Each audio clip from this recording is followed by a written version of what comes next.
Bonjour, vous êtes bien chez les fibromyalgiques. Aujourd'hui, je suis seule pour faire la chronique, Euh, mais je vais pouvoir en profiter pour vous parler justement d'un sujet qui vraiment m'atteint. Puis je pense pas que c'est un problème qui va se régler demain, là. C'est la place, la façon que la société est placée est pas faite pour nous. Euh, Si on va magasiner, moi personnellement, je sais que des fois je sors de l'épicerie et j'ai tellement mal dans la jambe, ça se rend jusque dans la fesse, je suis plus capable d'attendre debout, là, puis je sors mon épicerie, là, puis c'est donc dur, Colin, puis aïe aïe, arrivé chez nous, je suis vraiment morte pendant un bout, là, c'est c'est dur d'avoir de l'énergie. Euh, on n'a pas de place pour s'asseoir vraiment, tu sais, comme un grand magasin à grande surface qui offre plusieurs multi-choix. Au mieux, ce que j'ai vu, c'est t'asseoir sur un buggy avec un carrosse en avant. Je suis pas prête à faire ça. Je suis pas prête à faire ça. J'ai 46 ans, là. J'ai pas le goût de me promener dans un buggy, là. J'ai le goût d'utiliser mes jambes encore. Mais des fois, les jambes ont besoin de se reposer. Il n'y a rien pour qu'on se repose. La société, elle devrait comprendre depuis le temps que il y a toutes sortes d'handicaps qui font que les gens sont plus capables des fois de tenir sur leurs jambes, sont à bout, là. Euh, Moi, j'apprends à gérer parce que je fais de la méditation.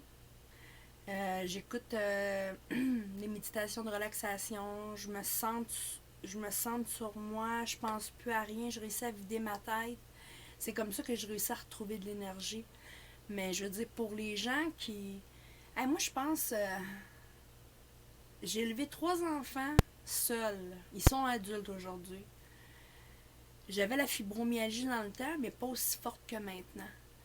Mais mes enfants en ont vécu des choses pareilles, là. Ça a été dur pour moi de les élever parce que j'étais toute seule, puis c'est de croire en soi quand t'es parent, puis moi, j'étais pas la fille qui avait plus de confiance en elle, mais pas en tout.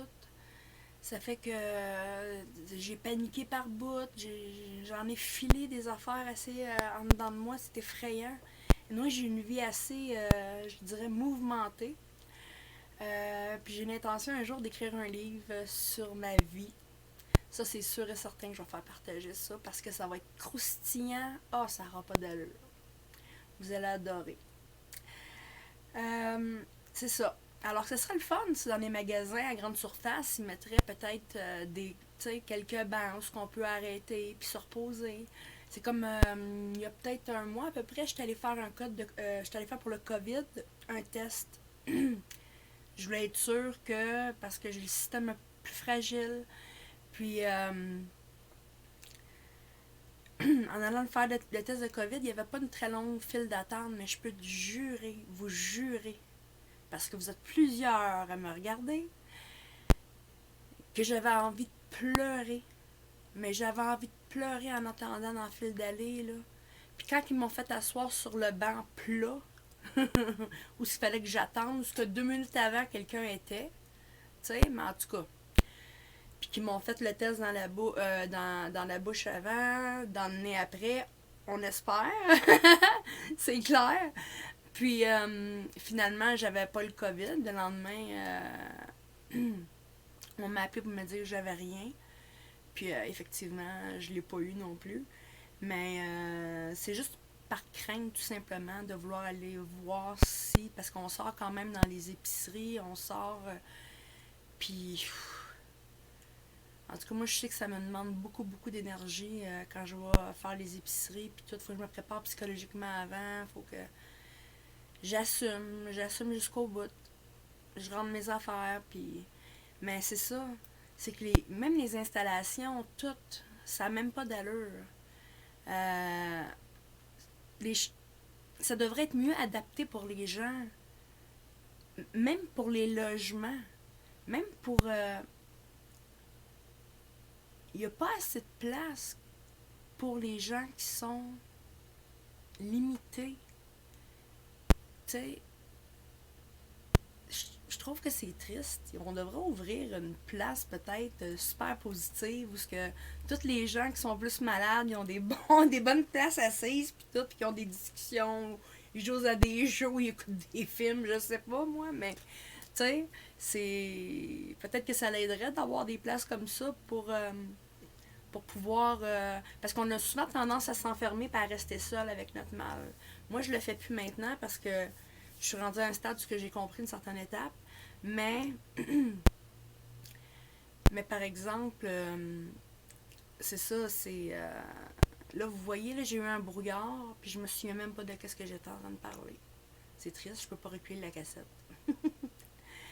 Euh, Puis en plus, ce qui, ce qui me titille, c'est pas un mot que j'aime utiliser, c'est pour ça que j'utilise là, c'est que jusqu'aujourd'hui, aucun spécialiste au monde n'a trouvé un médicament pour la fibromyalgie. Ils nous testent avec des médicaments. On est comme des testeurs, des rats de laboratoire qui testent. Puis en plus, il faut qu'on endure les effets secondaires, puis tout chignon, enfermé, on a mal. Des fois, à cause de certains médicaments, ils nous rendent plus renfermés. D'autres qui nous étourdissent. Moi, j'ai même pas été renouveler mon permis de conduire parce que je me sens pas apte à être responsable de ma personne et de tous les gens à l'extérieur. C'est pas une responsabilité que j'ai envie d'avoir. Avoir eu 3 enfants, ça a été assez comme responsabilité. Alors sur ça, je vous laisse. Je vous reviens avec une nouvelle chronique. Puis laissez des commentaires en bas. Suggérez-moi des sujets, puis dites-moi ce que vous pensez. Qu'est-ce qui manque peut-être dans ma chronique pour qu'on puisse améliorer. Puis sur ça, bien, si possible, partagez, abonnez-vous et likez. Encouragez. Parce que si vous m'encouragez, moi, je vais pouvoir vous encourager. Il faut que la roue tourne. Il faut faire tourner la roue. Ça fait que sur ce, je vous embrasse des fibromyalgiques et on se revoit à la prochaine chronique. Au revoir.